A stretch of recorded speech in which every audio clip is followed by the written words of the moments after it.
What if your boss was also your landlord, and your grocer, and your mayor? In the late 19th and early 20th centuries, this was the reality for millions of American workers. They lived in company towns, entire cities built and owned by a single corporation.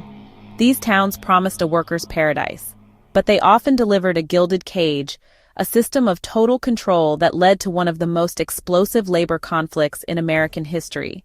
The most famous and infamous company town was Pullman, Illinois. Built in the 1880s by George Pullman, the head of the luxury railroad car company, his vision was utopian. He wanted to create a model community for his workers, free from the squalor, vice, and social unrest of nearby Chicago. He hired the best architects to design beautiful brick homes with lawns and indoor plumbing, manicured parks, a library, a theater, and a grand hotel. Pullman's goal was paternalistic.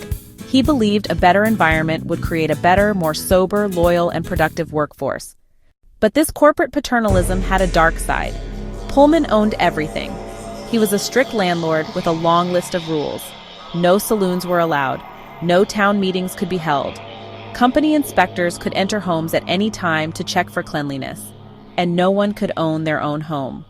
Pullman believed that ownership bred discontent and made workers harder to control. Every aspect of life was under the watchful eye of the company. The system came to a head in 1893. A severe economic depression hit the nation. Orders for Pullman's luxury cars plummeted. To protect his profits, George Pullman made a fateful decision. He cut his workers' wages by nearly 30%, but he did not lower the rent on the company-owned homes.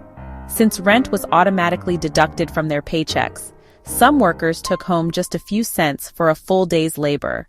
They were trapped and starving. In May of 1894, the desperate workers of Pullman walked off the job.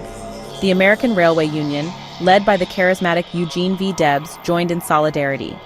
Debs launched a massive national boycott of any train carrying a Pullman car, which quickly grew to involve 250,000 workers and shut down the nation's rail system west of Detroit. The federal government, under President Grover Cleveland, intervened, but not on behalf of the workers. Arguing that the strike was illegally obstructing the U.S. mail, Cleveland obtained a federal injunction against the strike. He then sent in 12,000 federal troops and U.S. Marshals to enforce it. The situation exploded into violence. Riots broke out, rail cars were burned, and dozens of workers were killed. The strike was brutally crushed, and Debs was sent to prison. The Pullman dream had ended in a nightmare. Is it possible for a company to have its workers' best interests at heart when it also controls every aspect of their lives? Let me know your thoughts in the comments. The company town is a perfect real-world example of a monopsony. You've heard of a monopoly where there's only one seller. A monopsony is when there's only one buyer. In this case, one buyer of labor. In a town like Pullman, or a remote mining town in Appalachia, the company was the only employer for miles around. This gives the company immense power to suppress wages below what a competitive market would offer, because workers have no other local options for employment. To make matters worse, many company towns paid workers in Scrip. This was a private currency that could only be spent at the company-owned store. This created a closed loop of financial control.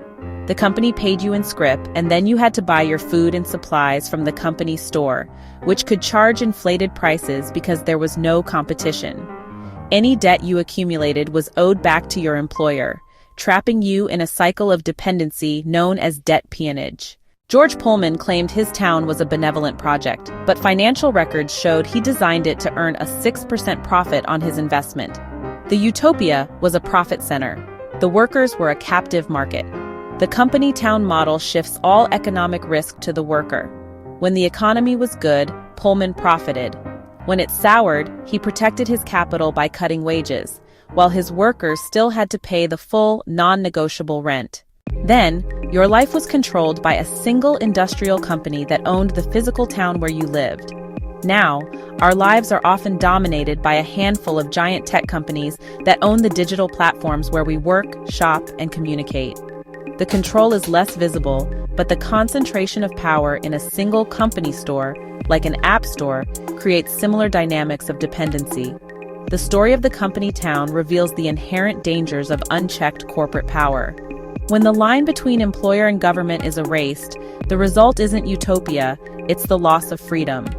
It forces us to ask a critical question. How much of our lives should we be willing to hand over to a corporation in exchange for a paycheck? Follow along for more thought-provoking history at the Human Timeline TV.